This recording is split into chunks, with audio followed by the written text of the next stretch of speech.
nous sommes enfin réunis en hommage à un homme qui a œuvré une partie de sa vie à faire vivre le souvenir des moments tragiques de la libération de 1944. Au cours de cette cérémonie, nous entendrons les enfants de M. Hérisé. Membre très actif qui fut notre porte-drapeau pendant 24 ans, dévoué, soucieux de notre indépendance, pour qu'il en soit ainsi de par la fusion de nos trois communes, sont aujourd'hui des témoignages de notre estime. Repose en paix, ami, près de Lucienne, ton épouse. C'est un grand honneur pour moi d'être ici présent pour honorer la mémoire du regretté Jean Hérisé et le faire ici en tant que député de cette circonscription, mais également député de la nation. Le général de Gaulle écrivait dans le fil de l'épée « On ne peut rien faire de grand sans de grands hommes ». Et ces grands hommes ont choisi de l'être. Il a honoré de diverses manières, dans son mandat municipal, dans ses engagements associatifs, dans évidemment sa fidélité aux associations patriotiques et sa fonction de porte-drapeau.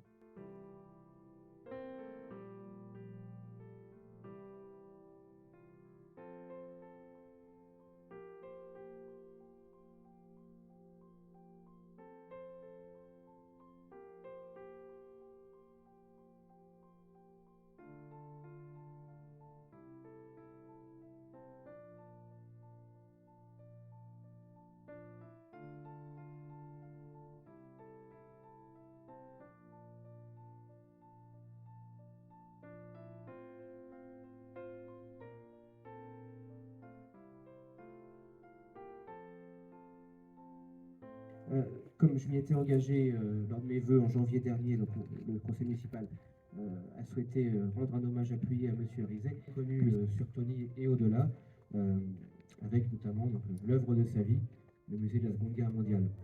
Ça n'a pas commencé qu'en 1994. Hein. Toute sa vie, Jean Hérisé a collecté des objets de collection, des objets de guerre. Une collection unique, hein, avec un missile V1, un Goliath. Alors moi, ce qui m'avait frappé, c'était toute la collection d'uniformes, donc une cinquantaine, je crois, de toute nationalité qui étaient sur des mannequins et avec le décorum qui allait autour à chaque fois dans la vitrine, c'était assez impressionnant. À toi, papa, qui a su honorer la mémoire des combattants de la Deuxième Guerre mondiale, nous venons ce jour du 14 octobre 2023, 8 jours après la date du jour de ta naissance, honorer la tienne, ta mémoire. En mémoire de ta création, en mai 1994, 10 jours avant le 50e anniversaire du département. En devenant électricien, on monte souvent dans les greniers. J'y ai trouvé des trésors que les gens ont bien voulu me confier. Qui aurait dit que 69 ans plus tard, devenu conservateur du musée de Tony, papa, tu rechercherais et retrouverais les descendants des équipages de bombardiers tombés sur le sol de notre région de Normandie. La région que tu affectionnais tant. Oui, le musée de Tony ne fut pas seulement une vitrine.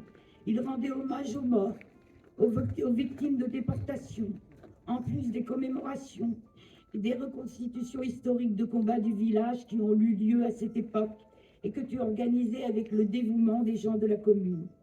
Grâce à ta reconnaissance, ta loyauté, ton sens de l'honneur, le musée avait une âme. Ancien combattant de la guerre d'Algérie, tu étais également porte-drapeau de la section des anciens combattants de la commune de Tony. Tu avais une conscience très haute du devoir de mémoire. La mort est souvent une tragédie, parce qu'elle surgit en un temps où nos consciences ne sont jamais prêtes, ou que la violence de l'arrachement anéantit tout sur son passage. Mais il existe une façon de ne pas la laisser confisquer tout le récit d'une vie, c'est la mémoire. En ce jour, papa, tes enfants, Cathy, Stéphane et Valérie, nous remercions Monsieur le maire des Trois-Lacs d'avoir pensé et choisi pour honorer ta mémoire cette plaque portée sur ce mur. Nous remercions la commune et ses employés pour le temps consacré, pour toute la mise en place de ce jour en ton honneur, papa. Nous remercions tous les porte-drapeaux et les anciens combattants pour leur solennel hommage. Nous remercions maman de t'avoir été cette épouse dévouée, ton bras droit, celle bien aimante qui s'impliquait corps et âme dans tes entreprises. Et puis nous, Cathy, Stéphane et Valérie, avons une pensée pour Franck, qui, s'il avait été là, serait très fier de son papa. Je renouvelle les remerciements vis-à-vis de monsieur le maire. Mais je suis mal placé avec que je passe derrière pas mal de gens qui ont bien honoré Jean. Alors du coup, ben, moi je me sens presque obligé de parler de l'homme. C'était pas Jean, c'était pas Érisée, c'était Jeannot. Jeannot avait un club, le club des potes. Et ces différents emplois de jeunesse, il y en a eu, ça a ressorti après, parce qu'à chaque fois qu'il faisait quelque chose, puis je lui disais, mais dis donc, t'en fais ça. Il me dit, oui, quand j'étais, j'ai vu, donc il avait dans sa tête, dans son, hein, c'était toujours quelque chose de, il ne veut pas dormir beaucoup la nuit, par moment, hein, je crois.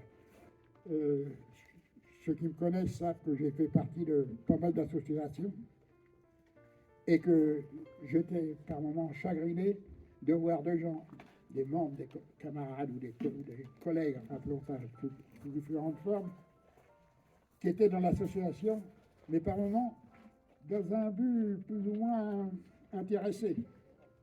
Et je peux vous dire qu'avec Jean, c'était spontané, il n'y avait pas d'arrière-calcul. Hein. Et c'était toujours, comment dire, gracieux, si on peut prendre ce mot-là. Impulsif, parce que par moment, ça partait. Hein. Et puis moi, personnellement, tout le monde le sait, pas mal de gens, enfin, tous le savent, il faut voir les coups de gueule qu'on a eus.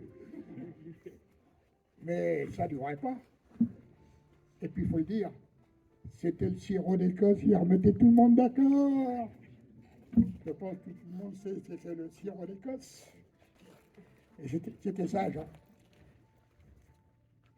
Ses participations aux associations. Le comité des fêtes. Le camion échelle. La mairie, pareil. Quand il était jeune, il avait cogité il y avait longtemps, de faire une éolienne. Et il l'a fait. Enfin, on en a passé des heures. Mais par moment, plus que peut-être le plus, parce qu'il était pinailleur, c'est-à-dire qu'il était très exigeant. La génération, il n'y en avait pas pour lui. Mais il y avait quand même, par moment, il aimait bien que, quand il voyait que une situation était trop calme, comme il disait, j'aime bien foutre la merde. C'est-à-dire qu'il aimait bien trouver une solution pour que ça pète, et puis qu'il y en a un qui dit la vérité à l'autre.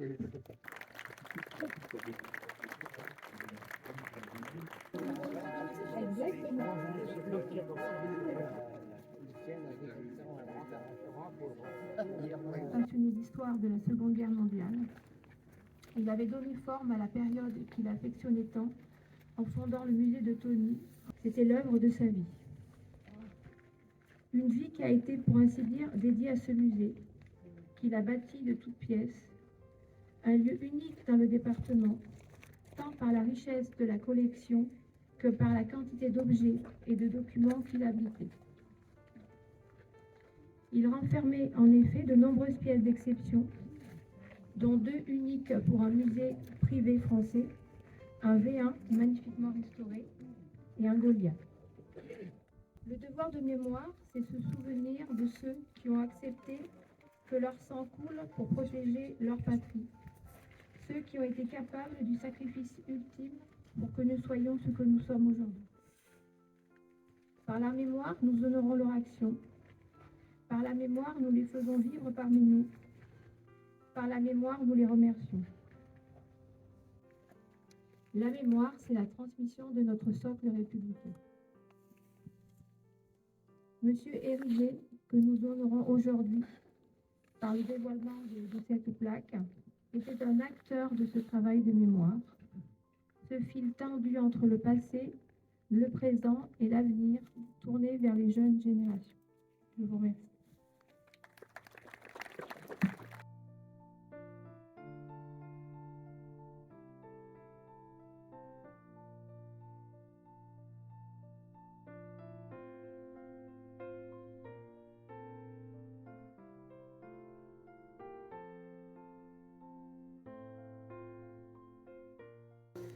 redoute la tyrannie. Les soldats sont